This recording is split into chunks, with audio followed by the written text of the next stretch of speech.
एक बात बताएं, जो अभी लॉकडाउन हुआ है तो गाड़ियां खड़ी हैं ज़्यादातर, और उनका जो है टैक्स वैक्स के बारे में कुछ बातें चल रही थी, तो उस संबंध में थोड़ा सा बताइए। ऐसा है ना कि जो वाहन लॉकडाउन के समय खड़े थे, विशेष करके पैसेंजर वाहन, केवल गुड्स जो व्हीकल है उनका ऊपर कोई रोक नहीं थी।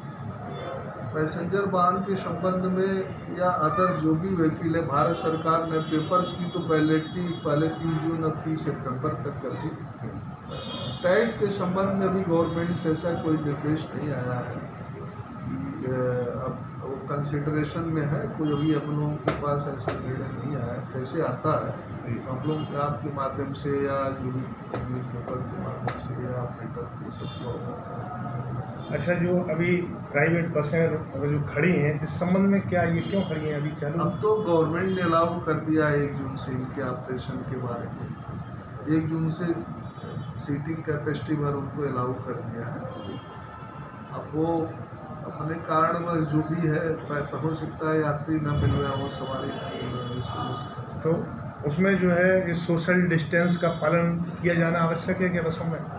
गवर्नमेंट का जो निर्देश है, जितनी सीटिंग कैपेसिटी है उतना बैठाएंगे। यदि उनकी सीटिंग कैपेसिटी 20 की है तो 20 बैठाएंगे, 25 की है तो 25 तो बैठाएंगे। इसका मतलब है कि सोशल डिस्टेंस का पालन कहाँ होगा? सोशल डिस्टेंसिंग की जितना हो सकता है उतना पालन करेंगे, मतलब जितना संभव हो सके। लेकिन जो निर्देश है कि सीटिंग कैपेसिटी का जो जितनी सीट है उतनी ही सीट पर पैसेंजर को यात्री बैठाएंगे। हाँ जी, बताओ। अध्यक्ष जी, ये बताइए कि अभी जो लॉकडाउन हुआ है इसमें लगभग 3 महीने, तो कम से कम अभी 3 महीने से ज़्यादा हो गया है, और ये आपकी बसें खड़ी हैं, तो इसमें हमें पता चला है कि आप लोग कुछ टैक्स वगैरह की मांग कर रहे हैं सरकार से, क्या है? जी। हमारा जी सरकार के द्वारा ही हमारे सारे वाहन खड़े हुए हैं, सरकार के निर्देश पर, सरकार के आदेश पर। और इसमें भारत सरकार द्वारा बसों के प्रपत्र को 30 सितंबर 2020 तक के लिए बढ़ा दिया गया है। लेकिन इसमें यात्री टैक्स जो है ये सरकार, राज्य सरकार के माध्यम बसों पे जो टैक्स लगता है ये राज्य सरकार के अधीन है। इसमें अभी तक कोई निर्देश नहीं आया ये कब तक बढ़ाया गया या कब तक छूट दी गई, तो उसी समय में अभी विचार नहीं है वो सरकार के पास। तो हम लोग उसी में खड़े हुए हैं कि हमारा इसमें निर्णय हो जाए कि हमारा टैक्स कब तक माफ़ किया जा रहा है, कब कहाँ तक माफ़ किया जा रहा है। इसमें बल्कि अन्य राज्यों ने तो कई राज्यों ने माफ़ कर दिया गया। इसमें जैसे गुजरात राज्य ने 6 महीने का माफ़ कर दिया गया, और आपका छत्तीसगढ़ ने 6 महीने का माफ़ किया है, राजस्थान ने भी 6 महीने का माफ़ किया है। लेकिन उन्होंने थोड़ा सा ये 30 जून तक तो बिल्कुल माफ़ किया राजस्थान सरकार ने, और जुलाई में 25% टैक्स दे रहेगा, अगस्त में 50% दे रहेगा, और करीब सितंबर में 75%। और इस पर भी वो कह रहे हैं समय पे समय विचार करेंगे, अगर इससे ज़्यादा वहाँ की स्थिति खराब हुई तो वो और भी मदद करेंगे व्यापारियों की। ये भी सरकार ने लोगों को आश्वासन दिया है। तो हमारी सरकार को भी इसी तरह आगे बढ़ के और यहाँ के व्यापारियों को, खासतौर से बुंदेलखंड वासियों को, जो कि बहुत देश की सबसे गरीब क्षेत्र है, यहाँ के लिए बहुत विचार करना चाहिए। कल RTO से बात हुई थी तो उन्होंने ये बताया कि हमने तो बस वालों को अलाउ कर दिया है कि गाड़ी चलाएं। आखिर क्या कारण है कि आप गाड़ियाँ नहीं चला रहे हैं? हाँ, नहीं, सरकार की तरफ से दिशा निर्देश आया है कि 1 जून से वाहनों का संचालन करें। लेकिन हमने बताया ना आपको कि एक तो हमारे टैक्स वगैरह के बारे में विचार हो जाए। हमारा जो कुछ लोगों ने काम कराना शुरू करा गाड़ी के प्रपत्र के बारे में सही कर लें, जहाँ उसके लिए RTO साहब टैक्स मांग रहे हैं, क्योंकि राज्य सरकार द्वारा भी कोई टैक्स की माफ़ी का कुछ आया नहीं है। तो इसी कारण हम लोग खड़े हुए हैं कि हमारा टैक्स माफ़ी का वो आ जाए, और उसी तरह से हम जनता को सहूलियत दें। जो सहूलियत हमें मिलेगी हम आगे जनता को बांटेंगे।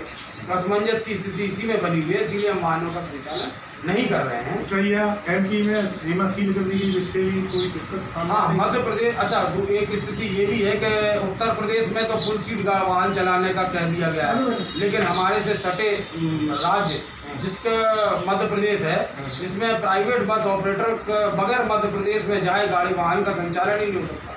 वहाँ पर आधी सवारी लेने का कर चलने का निर्देश है। तो वहाँ हमारे यहाँ वो स्थिति है इसमें, वाहन चल ही नहीं पा रहे हैं। यहाँ से क्या पैसेंजर ले जाए, वहाँ आधी सवारी ले जाना। और वहाँ अब तो 15 तारीख को एक गजट आया है, 30 जून तक इंटरस्टेट परिवहन पर बैन लगा दी गई है, बस परिवहन पर बैन ही लगा दी। तो 30 जून तक तो वहाँ वाहन ले ही नहीं जा सकते। और हमारे से सटा हुआ मध्य प्रदेश है, कहीं को भी प्राइवेट बस ऑपरेटर की वाहन जाएगी वो मध्य प्रदेश में जाना ही है, बगैर मध्य प्रदेश के उसका संचालन ही हो ही नहीं सकता। यहाँ की भौगोलिक स्थिति इस तरह की है कि और वहाँ और हमारे यहाँ में आदेशों में बड़ा फर्क है, इसलिए पूरी बसें खड़ी हुई हैं। और राज्य सरकार को बस सब जल्दी से जल्दी टैक्स के बारे में ज़्यादा से ज़्यादा इस क्षेत्र को छूट देना पड़े। जो टैक्स की छूट हमें मिलेगी वो यहाँ की जनता को मिलेगी। और भारत सरकार द्वारा 20,000 करोड़ रुपए रिलीज़ किया गया इसी राहत के लिए कोविड-19 में। तो MSME वगैरह इन सबको राहत दी जा रही है, लेकिन हमारे ऊपर अभी तक ध्यान नहीं आया, ना कोई अभी तक स्टेटमेंट कहीं से कोई सरकार द्वारा आया कहीं से, जबकि हम लोग इसके सबसे ज़्यादा लाभार्थियों में सबसे आगे हैं, क्योंकि यहाँ हम लोग तो गरीब जनता के संग जुड़े हैं। हमें जो लाभ मिलेगा वो गरीब जनता को मिलेगा, उनको लाभ मिलेगा। तो हमारे इस व्यवसाय को खास ध्यान रख के सरकार को इस पर विचार करना चाहिए। हमसे ज़्यादातर लोग कनेक्टेड हैं, हम लोग तो इस बीच में अपने कर्मचारियों को पैसे भी देते रहे हैं। यहाँ हमारे व्यापार से जुड़े हुए बहुत से लोग इस टाइम बिल्कुल बेरोजगार हैं। सरकार को ध्यान रख के इस रोजगार को चालू कराना चाहिए, लोगों को राहत देनी चाहिए, बस व्यवसाय में जल्दी से जल्दी छूट। अच्छा, पिछले 3 महीने में ये आपकी शादियाँ वगैरह होती तो इसमें तो बड़ा नुकसान हुआ है बसों को? पूरा सर हमारा तो व्यापार पूरा 1 साल पीछे चला गया। आप मान लीजिए हमारा तो व्यापार इन्हीं 4 महीनों में ही सरवाइव करता था, इसी में 4 पैसे हम लोगों को मिलते थे। आगे तो साल भर सिर्फ घाटा या बराबर का व्यापार चलता था, लेकिन ये 4 महीने से ही हमारे व्यापार को ही सब संजीवनी है ये। और ये 4 महीने हमारे चले गए। अब ये समझ लीजिए ये व्यापार तो 1 साल पीछे चला ही गया है, और आगे क्या होगा ये भगवान ही मालिक है। ये सरकार के रहमो करम पे ही है, भगवान के आशीर्वाद पे ही है कि कैसे लोग सर्वाइव करेंगे। और हमारे व्यापार को सरकार द्वारा जितनी छूट दी जाएगी उतना जनता का भला होगा, सभी कर्मचारी से जुड़े लोगों का, व्यापारियों का, सबका भला होगा। सरकार धन्यवाद जी। आपने